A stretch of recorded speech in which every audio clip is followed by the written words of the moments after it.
L'instant marché financier.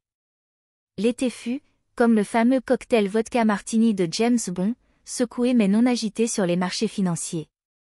Réveillé par le « harakiri crack » sur les actions japonaises, moins 12%.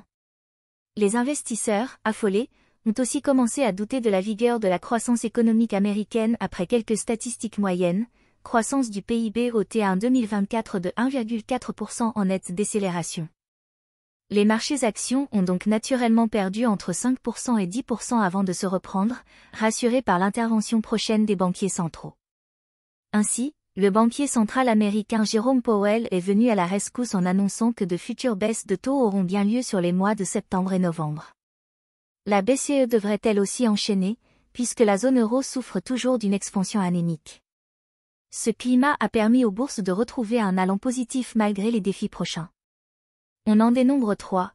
Tout d'abord l'élection américaine puisque le combat entre Donald Trump et Kamala Harris semble serré. Ensuite, pour les investisseurs français, la situation politique bancale liée à l'absence de gouvernement diffuse un sentiment d'attentisme dans les décisions d'investissement ou d'épargne. Enfin, la poursuite de la guerre en Ukraine fait toujours peser, sur les flux logistiques et les matières premières, un risque global. Notons toutefois que le pétrole, 75 $ baril, et le taux de change euro-dollar, 1,1, a redonné un certain pouvoir d'achat à des consommateurs européens et surtout français. Ces derniers ont vu la satisfaction du bon déroulement des Jeux olympiques dans leur capitale, ce qui a enrayé quelque peu un rythme de consommation à tonnes. Le dernier trimestre risque donc d'être aussi volatile, mais il permettra de se projeter sur 2025 dans un cadre établi, nouveau président américain, nouveau gouvernement français. La baisse des taux constitue un souffle nouveau pour les marchés. Même si les rémunérations des trésoreries baisseront, les investisseurs devraient retrouver un accès au crédit plus aisé. Cet été fut donc âpre, mais faire évoluer les positions dans des mouvements aussi brutaux s'avère risqué. Sur les marchés financiers, surtout pendant l'été, il faut parfois suivre les préceptes du comédien et magicien américain Robert Orben qui énonçait que « le propre des vacances c'est de n'avoir rien à faire et d'avoir toute la journée pour le faire ». La valeur du mois.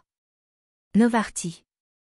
Lors de sa publication semestrielle, le laboratoire pharmaceutique qui s'est spécialisé dans 4 domaines thérapeutiques clés, cardiovasculaire rénal, métabolique, immunologie, neurosciences et oncologie, a relevé ses prévisions de chiffre d'affaires et de marge opérationnelle, plus 40%.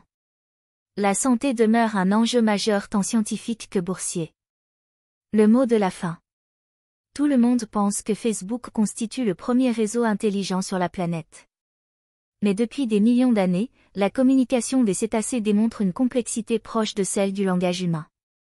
En 2021, une équipe de scientifiques a d'ailleurs pu communiquer au large de l'Alaska avec une baleine à bosse en répercutant des sons, signe que l'intelligence, à défaut d'être artificielle, n'est pas forcément uniquement humaine.